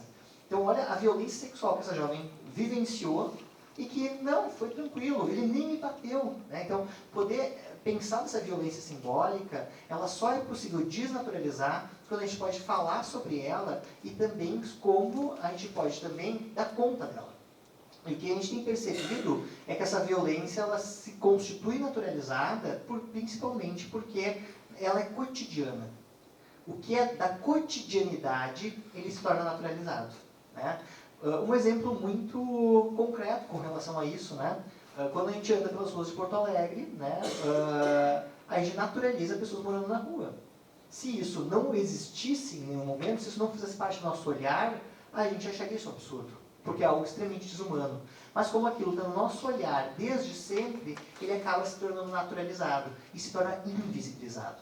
E daí eu gosto muito desse conceito de invisibilidade. Né? Tem até uma autora muito legal, que é a Mione Salles, que ela fala da invisibilidade perversa. Que a forma mais eficaz de tornar alguém invisível é projetar sobre ela um estereótipo. O Eduardo Soares também fala isso. Isso é, coloca um estereótipo, né, de alguém que vai entrar naquela porta. Olha, vocês cuidam daquela pessoa, a pessoa não é nada boa, ela vai me mentir, ela vai fazer mil coisas. Quando essa pessoa entra, esse estereótipo já está projetado nela e ela se torna invisível. Então, essa naturalização se dá em função da cotidianidade que acontece e especialmente pela impossibilidade. Ela faz parte do hábito normal, cotidiano, né? Principalmente quando é associado a essa invisibilidade do estereótipo. E eu, enquanto sujeito, eu tenho a nítida impressão que aqueles jovens lá da Restinga, todos eles são perigosos. Então eu me habilito a poder agir de uma forma repressiva, criminalizatória, violenta, e isso também contribui para essa naturalização. Então, acho que sim, ele é um fator que tem contribuído, mas ao mesmo tempo eu quero refletir de que forma a gente pode romper com essa naturalização. E ao meu ver, a gente só consegue romper com essa naturalização quando algo possa ser realizado para poder desnudar essa realidade e poder concretamente vir à tona. Né? E eu acho o caso do jovem Gabriel, em São Gabriel, né? Ele é muito emblemático nesse sentido. Né? E é um caso que é emblemático porque ele é um caso que vem na mídia. Né? E é um caso que aparece na mídia e isso toma uma comoção que é importante. Né? Mas quantos desses casos, e acredito eu que tem muitas pessoas que acompanharam, são presentes no nosso cotidiano? Dessas violências cotidianas, né, que acontecem. Principalmente nessa lógica de poder, né, usar o corpo do outro e bater no outro e maltratar e matar o outro, como isso sendo legítimo, isso sendo segurança. E o pior, isso sendo aplaudido por a sociedade. Porque em alguns olhares, esse olhar não chega. Então, além de poder pensar ações, sim, que possam ser pensadas para punir os agentes da violência, a questão é muito mais complexa. A gente tem que enfrentar algo chamado punitivismo, que é o que a sociedade vem se calcando. que é isso, de poder dizer, bom, tudo bem matar, tudo bem destruir, tudo bem poder bater. Uma sociedade que comemora a morte do outro é uma sociedade doente. E a gente tem visto isso. Cotidianamente, a gente comemora a morte do outro. Os animais, eles matam para sobreviver. Eles não matam por perversidade. Nós temos uma lógica perversa nesse aspecto, né? E que a gente comemora a morte do outro e aplaude a morte do outro. É esse aspecto que tem que ser enfrentado, que é algo muito mais complexo. É muito mais complexo. É necessário, sim, fazer valer a lei, prender, mas o enfrentamento a uma concepção ideológica que está conosco, ele é muito mais complexo, mas necessário a gente estar podendo problematizar nesse cotidiano. Excelente, Giovanni. Agradecemos a tua palestra maravilhosa. Uma das maneiras de rompermos com essa estrutura toda, com esse sistema que nós temos, é com o conhecimento. E nós, trabalhadores, né, que trabalhamos na defesa de crianças e adolescentes, nós precisamos saber, nós precisamos conhecer esses dados tão importantes. Precisamos, então, saber para onde encaminhar esses casos, como podemos auxiliar essas pessoas que são as vítimas de violência. Então, agora, pessoal, eu vou passar para vocês a palavra. Quem quiser fazer alguma pergunta, se manifestar. Por gentileza, vem até aqui para a gente poder, então, falar no microfone. Obrigada. Aqui, ó.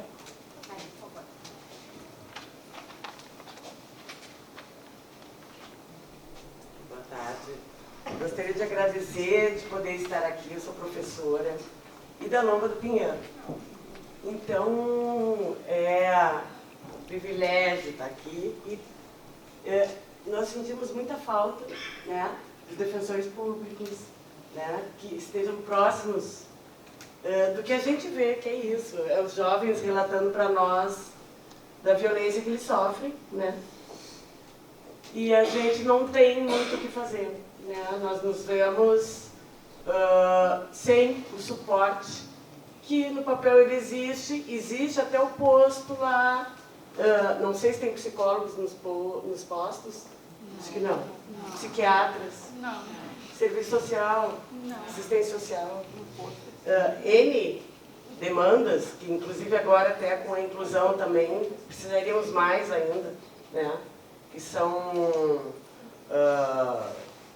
pessoal da, como é que é, da fala, me ajudem. Profissional fono, né? Neuros, enfim, é uma precariedade, assim, nós precisamos ser abastecidos nas escolas. E, bem dizer, todas as crianças passam pela escola. Ainda bem que ainda é obrigatório estudar. Então tá ali, gente, ali é a oportunidade, né? Então eu acho que todos esses serviços, muitas vezes, eles não conseguem chegar lá. Eles até existem. E, por vezes, a fila é muito grande, também por isso eles não chegam, né? Mas, em especial, porque ou não tem dinheiro para chegar lá, né? Ou não tem quem leve, ou enfim. Mas eles estão na escola. Quem sabe fazemos um puxado na escola e ali tem um núcleo de atendimento para aquela comunidade ali, né? Daquela escola. Então, na minha escola, junto dela ou dentro dela, uma cedência de algum espaço dessa escola, né, para que aconteçam esses atendimentos. Inclusive formações para com professores, porque nós também não temos uma formação excelente e assistência social, todo o pessoal que tem a criticidade, né, a visão mais ampla de, pô, professor, essa tua prática aí não é a ideal, né? Então, porque pode, inclusive, estar isso acontecendo dentro das escolas, né? Um debate, né? Uma visão mais crítica de nossas práticas, nossas falas, né? Porque muitas vezes nós estamos legitimando, como tu falou, né? Eu fui construída pelo que eu vivi até agora, né? E, de repente, eu estou dando continuidade ao que não deveria, né? Então, também acho que conselheiros tutelares também deveriam ser de formação superior ou concursados, né, mas da psicologia, da assistência social, da sociologia, Inclusive todas essas áreas que elas não tiveram emprego até agora, né? E ainda agora vão sendo mais tiradas ainda.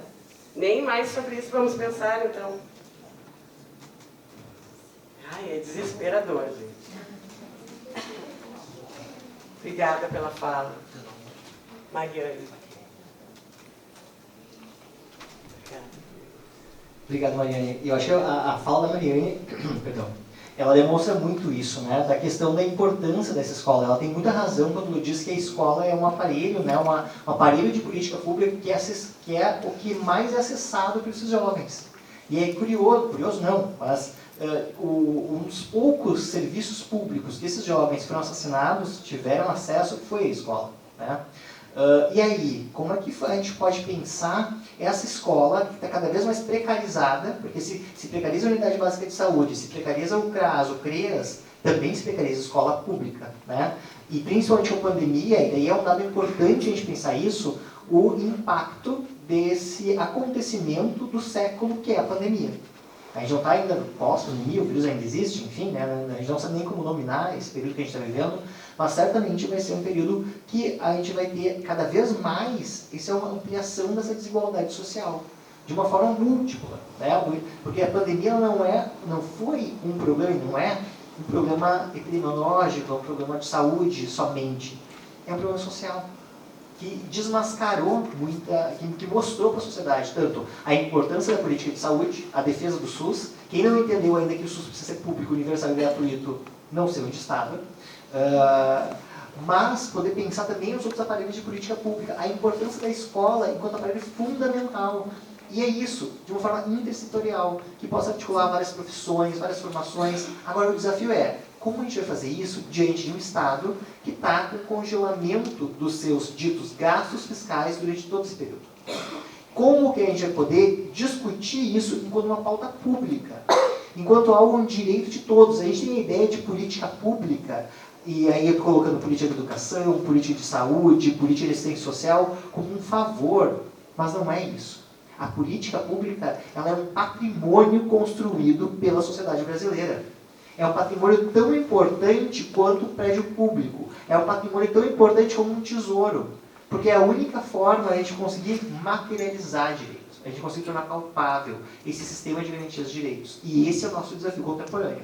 De que forma, diante de um discurso de redução de Estado, um discurso de ampliação do mercado, a gente vai poder mostrar a importância do compromisso estatal com política pública, com proteção social, com a escola, principalmente desses territórios violentados. Quero agradecer ao Giovanni. Logo que lá na minha instituição, onde eu sou hoje coordenadora pedagógica do Serviço de Convivência de 6 a 14 anos, falaram sobre o dia de hoje. A equipe inteira ficou muito feliz e ao mesmo tempo triste porque nem todos nós pudemos vir, e eu vim representante do Instituto Providência, porque, enfim, a demanda é puxada. Então a gente fez lá, conversou na reunião de equipe que acontece toda segunda-feira, e a diretora disse assim: equipe, a gente precisa ter uma representação. E disse isso assim de maneira mais geral, mas a gente não disse quem seria a pessoa. E aí ontem, correndo com a demanda, enfim, porque a nossa instituição nessa semana fez 159 anos, eu lembrei rápido e me inscrevi. Aí eu me dei conta, quando o Giovanni começou a falar, que era para ser eu mesma, para estar aqui. Porque eu sou uma mulher negra hoje com 48 anos, semana que vem, completados. Sou da cultura hip hop há 32 anos. E quando eu iniciei na cultura black, na cultura hip hop, com 16 anos, depois, dentro dela, me dei conta de quanto é importante a gente se empoderar, o feminismo negro, enfim, todas as coisas. A gente teve como estratégia, e aí, falando de estratégias, enquanto cultura de rua, e cultura que traz há muito tempo tudo isso que o Giovanni levantou aqui. O hip hop já sabia, por exemplo, quando que começou o crack em Porto Alegre, né? Quando ele chegou nas periferias, antes de chegar na mídia, a gente já sabia que estava lá. Mas a gente teve como estratégia, toda vez que a gente estivesse num espaço onde a gente não é comum, que a gente pegasse o microfone e falasse. E eu faço isso há 32 anos. Então eu senti que eu deveria falar aqui, porque se a gente olhar na sala, quantas mulheres negras tem, quantos negros tem e por que isso é um mecanismo. Também me solidarizo com a prof, lá da Lomba do Pinheiro, porque eu sou educadora social há 26 anos. E o papel do educador social hoje, da educação social, um dos principais papéis, é fortalecer as políticas públicas de educação e os profissionais das escolas. Porque a gente, enquanto serviço de convivência, sente o que é um desmantelar da assistência social, das políticas de educação e de cultura também. E aí eu precisava dizer isso para ti, Giovani, porque eu fui catar teu Insta, né? Fui lá ver e olha, gente, a gente lida com adolescente, uma das coisas que a gente mais vê é quanto é poderoso o visual. E aí quando eu achei lá o Insta do Giovani, eu olhei, bom, né? Como que me impactou e me tocou? E eu tinha que estar aqui, para dizer o quanto é importante vocês, que são não negros, entender o papel e a importância de falarem sobre o que a gente está falando aqui. Porque eu falar na minha comunidade, ok, né, a gente fala toda hora que morreu. Agora mesmo, quando eu cheguei aqui, eu fui no banheiro e encontrei a Carmen, que é funcionária, que é copeira aqui, e é uma mulher negra que eu conheço há muito tempo. Aonde que a gente está nos espaços? Abracei a Carmen, a gente se conhece há muito tempo, e a primeira coisa que ela me falou, sabe os 4 que morreram lá na Rubem Berta? Foi na frente do meu condomínio. Então, na realidade, assim, Giovani e as mulheres da mesa, eu já vi vocês em outros lugares, tá? Falando em outros momentos que a gente se encontra. Mas agradecer e dizer o quanto, há muito tempo, também tem outras estratégias. A cultura hip hop está no Brasil há mais de 20 anos, fazendo muito também. E assim, ó, me enxergar na tua fala, enquanto homem branco, que está na URGS, tá? Que eu estudei toda a minha vida no Instituto Providência, no Instituto de Educação, e eu sei qual é o mecanismo para a gente pobre não estar lá dentro, tá? E tem outras coisas, como eu estou feliz de estar aqui. E por entender, realmente, isso é uma das coisas que eu tenho certeza que era para mim estar aqui. Eu vou levar tudo que eu vi hoje para a minha instituição e o quanto me fortaleceu enquanto profissional da rede e entender, mais uma vez e cada vez mais, o quanto é estratégico a minha presença nesses espaços. E muito, muito obrigada.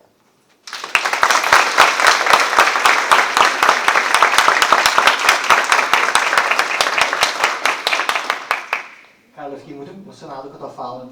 E, bom, dizer que, primeiro, a importância de estar aqui, e que bom, e que mais Carlas possam estar em todos os espaços, e estar aqui do meu lado, do nosso lado, falando sobre o que tu fala, que é muito importante, muito importante. A gente tem que dar visibilidade cada vez mais, e dizer que eu falei de muitas dores aqui, né?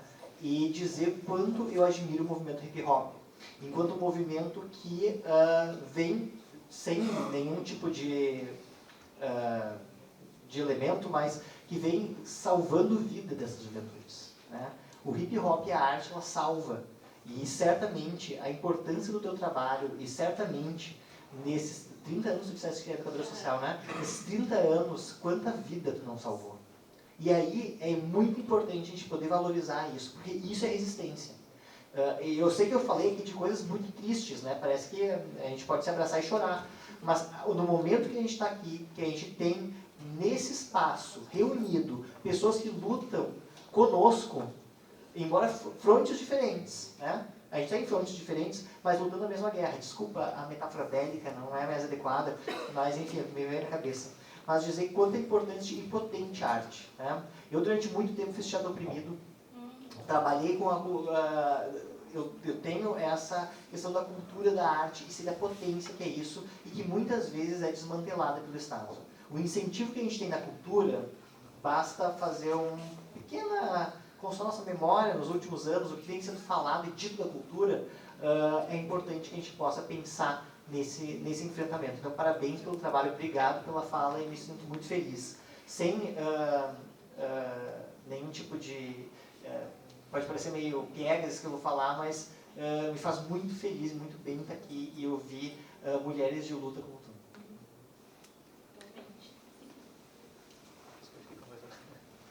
Mais alguém? Vocês viram porque eu escolhi o Giovani, né? Ele é maravilhoso. Então, pessoal, assim, a gente vai encerrar o evento de hoje. Nós convidamos a todos e a todas. para acompanhar ali a exposição das meninas, da Raíssa e da Amanda. Nós temos também um cafezinho ali no saguão, lá do direito do saguão. Nós iremos fornecer um link depois, nós estamos gravando esse evento, iremos fornecer um link para aquelas pessoas que não puderam vir aqui de forma presencial. Nós temos limitação de espaço também no auditório. Nós agradecemos de todo o coração a presença de cada um de vocês. Certamente vocês fazem a diferença na vida de muitas pessoas. Vocês realmente salvam vidas, como falou o Giovanni aqui, todos os dias. Esses números poderiam ser piores se não fossem vocês, atuando cada um no seu local. E a educação realmente, professor, é muito importante. Nós temos uma grande tarefa na Defensoria, que é o acesso à educação. A Aline está aqui, né? A Aline, nossa companheira de lutas. Nós temos muitos pedidos de vagas em creche em Porto Alegre, uma demanda que não acaba. Nós já fizemos vários mutirões esse ano, a Aline atendeu várias famílias. Então, nós temos um trabalho muito grande pela frente, já temos alguns avanços, né, nessa área. Nós conseguimos recentemente fazer 2 acordos com a SMED de forma extrajudicial. Conseguimos 200 vagas, mas ainda é pouco, a gente está agora batalhando para mais. Enfim, nossa luta é todos os dias. Então, a gente acorda de manhã com o WhatsApp já bombando, porque uma mãe foi presa e a criança está sem a mãe para amamentar. Então, assim, todos os dias nos chegam relatos de situações de violações de direitos, né? E nós atuamos em várias frentes, tanto na parte civil da infância, com acesso às ações, ou extrajudicialmente, ou ações judiciais para medicamentos, tratamentos em geral, terapias, psicólogos, e também com acesso à educação, nas ações de acolhimento, de gestão do poder familiar, para preservar, então, a convivência familiar e comunitária dessas crianças. Enfim, nós temos atuação muito forte também no ato infracional, com os colegas que estão aqui. Todos os dias recebem os relatos de violência. O nosso dia a dia ele é feito de relatos de violações de direitos. E nós aqui, como os defensores públicos, servidores, estagiários da Defensoria Pública, atuamos todos os dias da nossa vida dedicados a essas pessoas, dedicados ao acesso aos direitos, à redução das desigualdades sociais no nosso país, enfim, para que essas pessoas, então, tenham vez e tenham voz. E com relação a isso, nós temos aqui a participação das adolescentes de hoje. Elas aqui, então, são as nossas auxiliares do dia, e para elas que a gente trabalha, né? Nosso público, crianças e adolescentes. Então, assim, agradeço de todo o coração a cada um de vocês. Muito obrigada.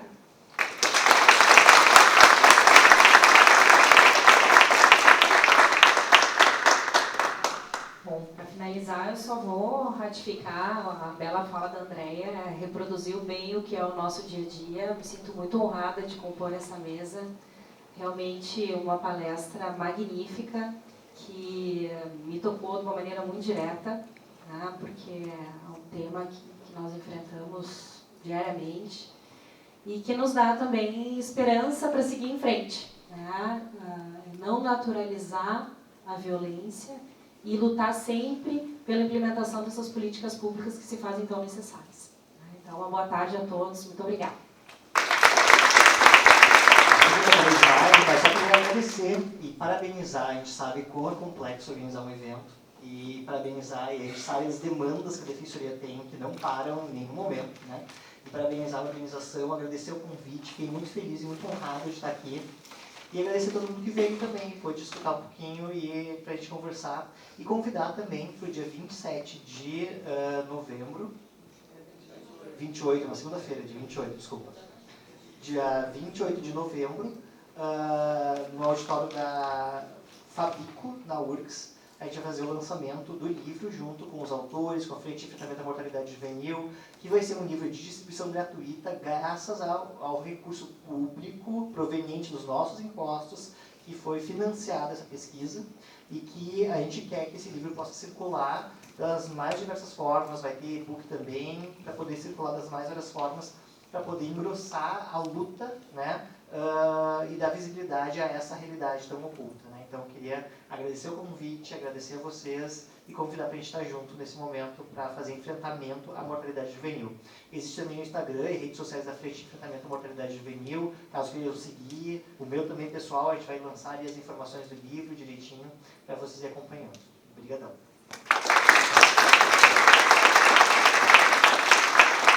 Agradecemos então a equipe do NUDECA, a Ângela, a Laura e a Maria Clara. Agradecemos também o CECADEP, o cerimonial, a assessoria de imprensa, o Daroide, querido, as nossas expositoras, as adolescentes que vieram hoje nos auxiliar e, enfim, ao nosso querido palestrante.